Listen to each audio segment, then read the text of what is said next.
聽完咧阿謙嘅見證，減10磅我都好想，不過要去到咁先減到咧，就諗一諗先係嘛？其實喺我哋生命嘅裏面咧，有一句説話我哋經常都會講到嘅，講到咩咧？因為我冇個 monitor 可以幫我撳一撳個 PowerPoint 頁，係啦，定係有個 monitor？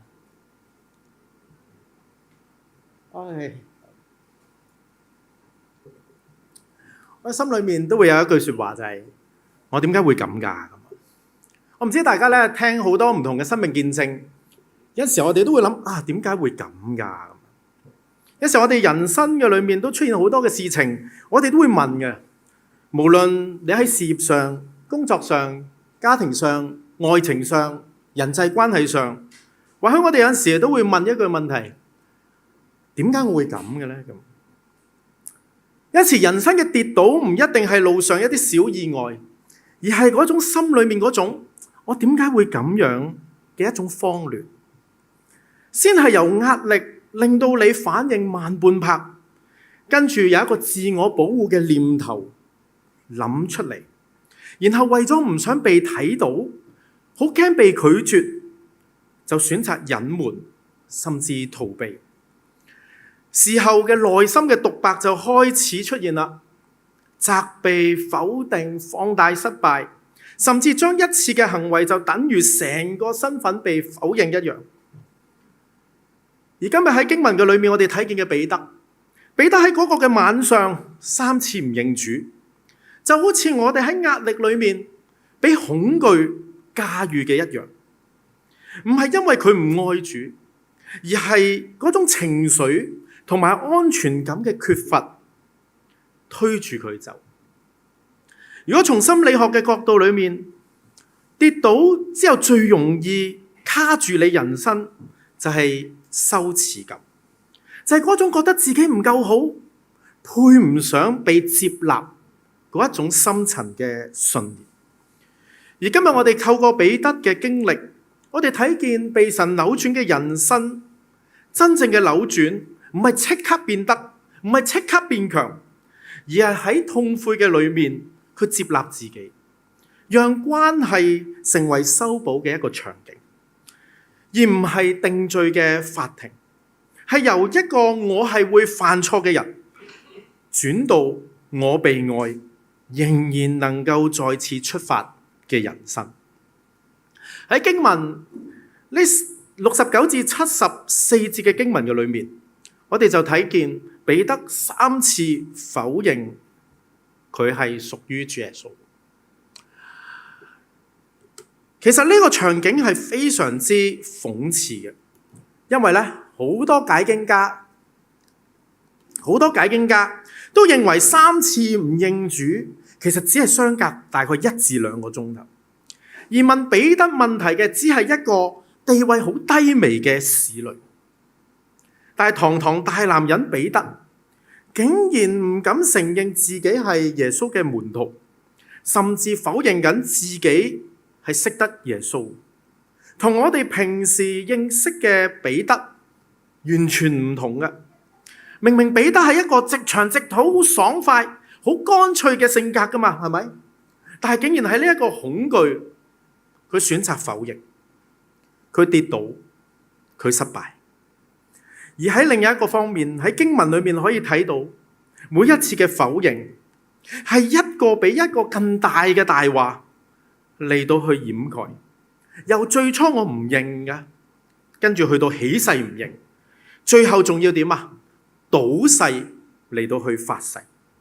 咩叫做賭咒嘅發誓呢？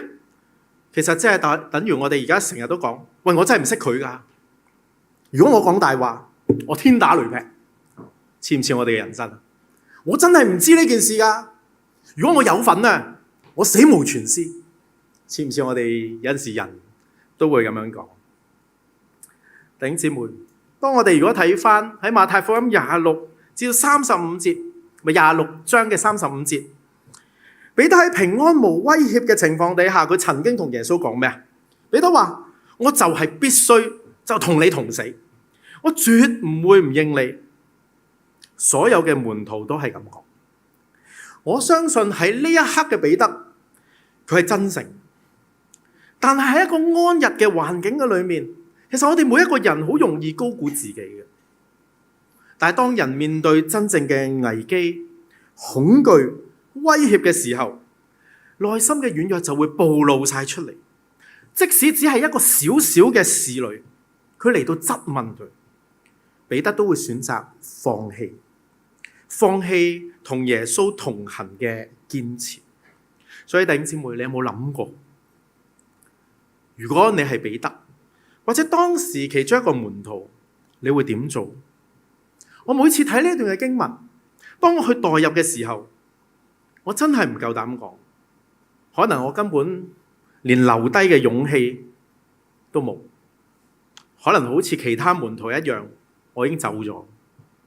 我哋人其實好容易高估自己，平安無威脅嘅時候，我哋成日會覺得自己品格堅定，能力足夠，我一定得嘅，我唔會跌倒嘅，主係最勁啊嘛，我跟隨最勁嘅上帝，我唔會跌底嘅，我一定得嘅。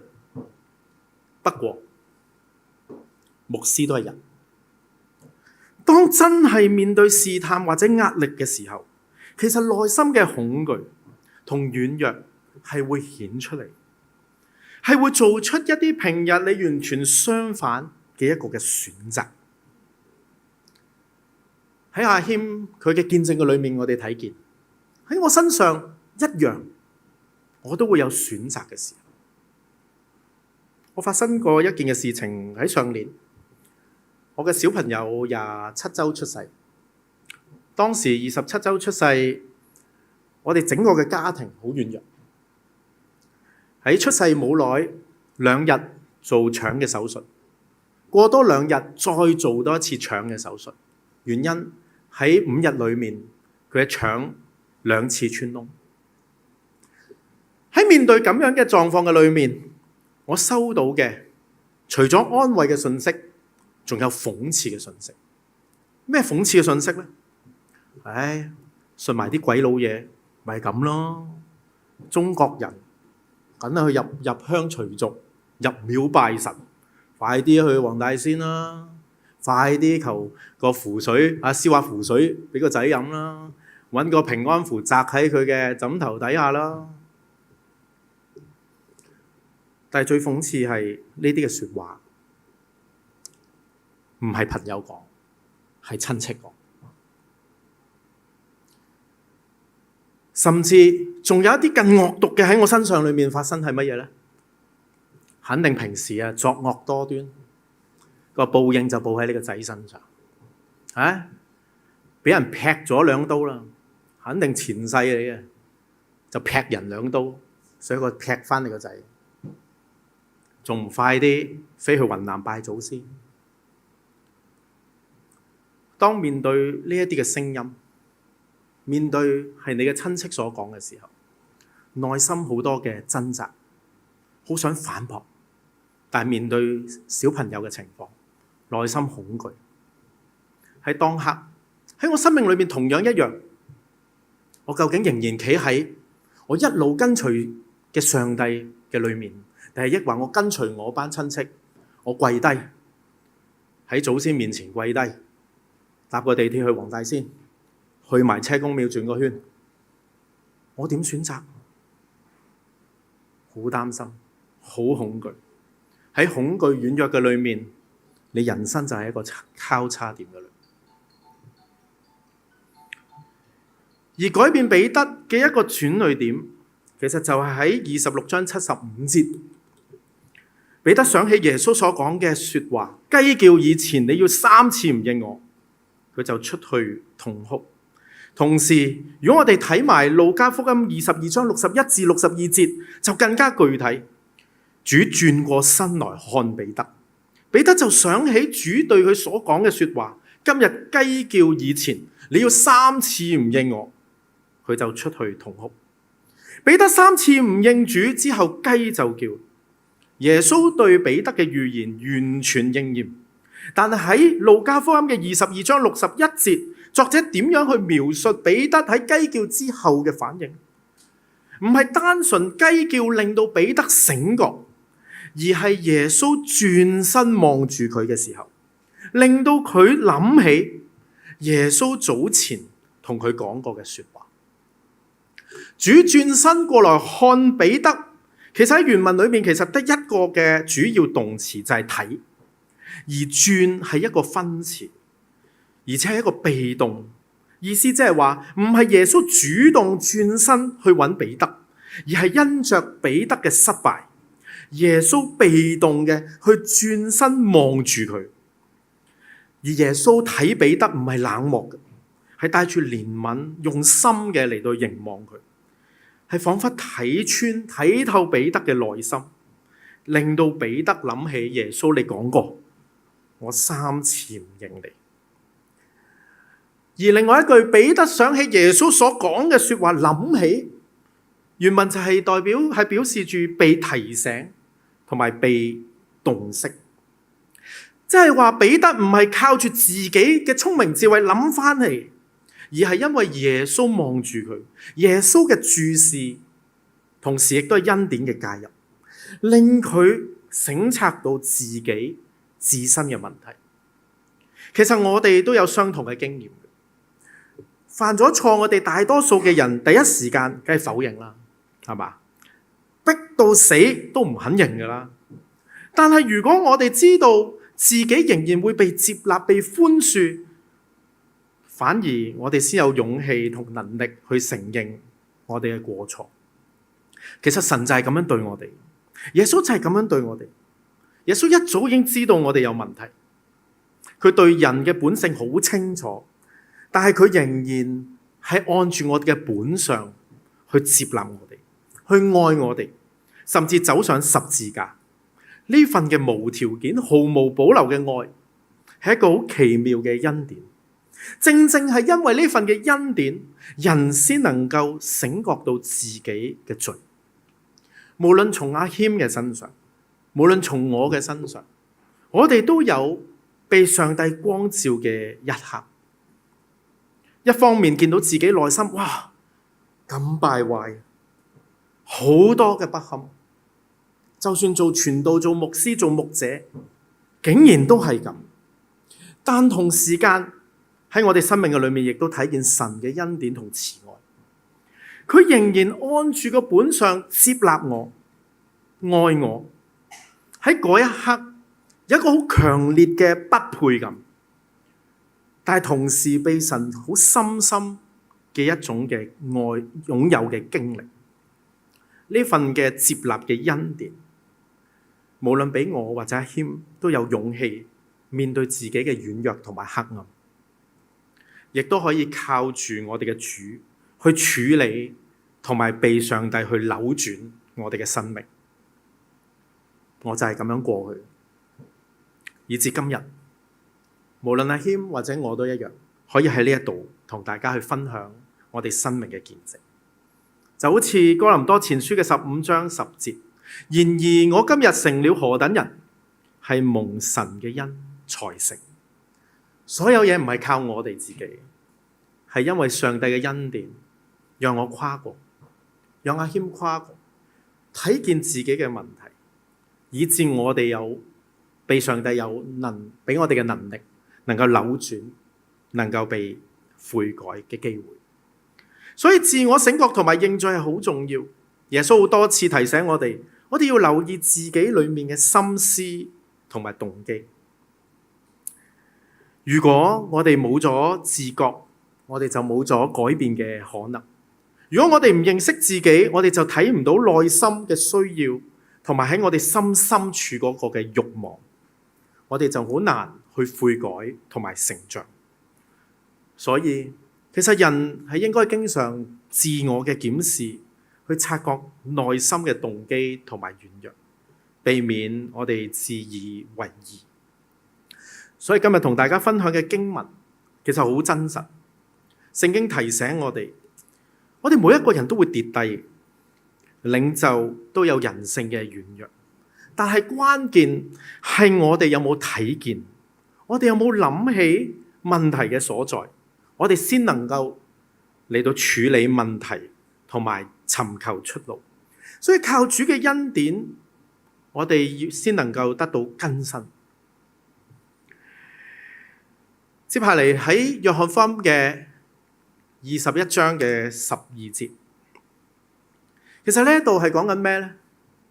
就係耶穌復活之後嘅某一日，有7個門徒喺加利利湖打魚，成晚都冇魚喎。最終主嘅指示底下，一落網滿載魚歸，係嘛？返到岸上，仲睇到主為佢哋預備早餐。呢12節嘅經文就係話，耶穌對佢哋講：你哋嚟食早飯。門徒中沒有一個人敢問佢：你係邊個？因為佢哋知道佢係主。早餐過後，如果我哋睇15至17節，就會睇到主耶穌一而再，再而三就問彼得：你愛我嗎？主耶穌主動接近彼得，陪伴彼得，一齊打魚，一齊早餐，一步步嘅陪伴。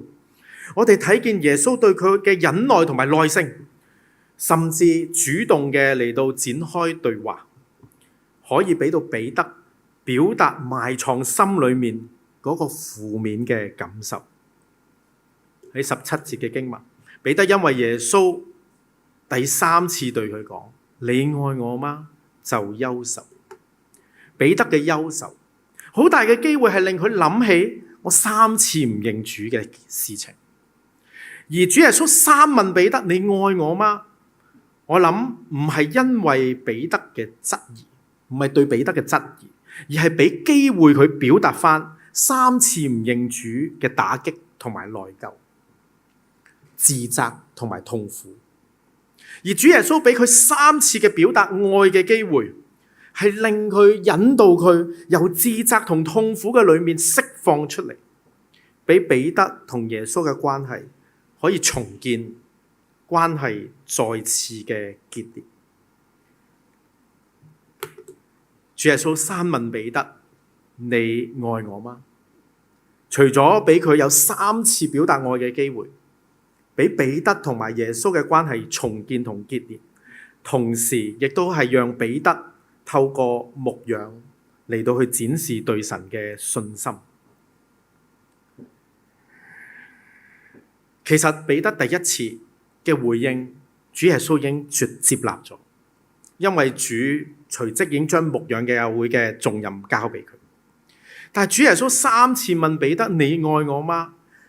目的係要令到彼得由跌倒能夠被扭轉。3次唔認主，你諗下今日我哋每一個人，無論你打工嘅、婚姻、愛情、人際關係，試問今日有邊一個做錯3次同一件事嘅人，咁失敗仲有可能得到信任？我諗好難。如果我3次呃我老婆，我睇怕唔係一巴掌咁簡單，係嘛？你跪玻璃都唔得，同一件事喎，3次。我諗你做嘢，老細都同你詐型，你 file 都寫衰啦。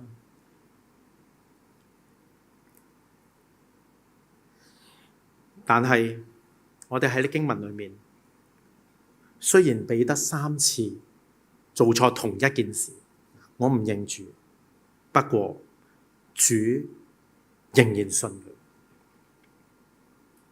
喺加利利湖畔，彼得每次講：主啊，你知道我愛你。主耶穌都將來牧養教會嘅使命同重任交俾彼得。其實表明咗耶穌完全寬恕佢，即使3次唔認佢，咁軟弱咁差勁，但係主都仍然3次接納佢、信任佢，甚至吩咐佢將重任交俾佢。所以今日我哋喺經文裏面，我哋睇見咩？我哋嘅主耶穌係睇重每一個憂傷痛悔嘅心。我哋人難免有失敗嘅時候，但係我哋要坦白承認同埋勇於面對。我哋嘅主從來冇放棄過我哋。當我哋還仲係罪人嘅時候，佢就為我哋死。而無論我哋犯嘅過錯有幾大，只要你有憂傷痛悔，主都願意赦免。主耶穌完全接納回頭嘅彼得，佢相信彼得當初嘅心志，知道彼得而家仍然嘅愛佢，甚至表示彼得將來會為佢捨命。彼得喺迷途中跌倒中得到扭轉，往後嘅彼得嘅人生成為教會好重要嘅領袖，忠心服侍教會，最後為主殉道。所以今日嘅經文係提醒我哋，無論係我哋每一個人或者成間教會嘅一個好重要嘅提醒，人係會跌低嘅。教會作為一個群體，都會有軟弱同埋失敗。當出現問題嘅時候，令人失望嘅時候，我哋嘅內心都會感覺到好痛苦，就好似當時痛哭嘅彼得，就好似當時痛哭嘅阿謙，就好似當時痛哭嘅我自己。但係當我哋同時諗起我哋嘅主嘅時候，我哋點樣嚟到被神去扭轉？縱使我哋軟弱失敗，但係我哋確信上帝仍然憐憫同埋體恤我哋。只要我哋有一個願意認罪悔改嘅心，上帝必定赦免我哋。我哋仍然能夠被上帝去使用。復活嘅主俾彼得3次嘅肯定，提醒我哋主仍然接納同埋信任我哋當初嘅心志。亦都從來唔會懷疑我哋，所以我哋唔需要懷疑自己，因為主知道我哋嘅軟弱同失敗，主愛我哋，冇放棄過我哋，佢仍然會俾機會我哋喺跌倒嘅裏面仍然重新嘅振作。今日無論你已經信主好耐，或者可能你返咗教會一段時間，但係冇返。但係今日竟然有機會喺上帝嘅聖殿嘅裏面嚟到去聆聽上帝嘅話語，又或者你從來未認識上帝，我都邀請你哋可以嚟到去認識呢位嘅主，亦都去把握每一個機會，亦都喺心裏面去確信上帝從來冇放棄過我哋每一個人，即使我有幾差，上帝仍然接納。佢唔係因着我哋嘅能力去接納你，係因着你嘅本相去接納你。佢已經知道我哋係咩人，所以我哋喺佢面前唔需要隱藏，亦都唔需要掩藏。你只管信，你只管回頭，你只管喺上帝嘅面前嚟到同上帝去講：主啊，我愛你。上帝就喺我哋嘅生命嘅裏面嚟到去幫助我哋。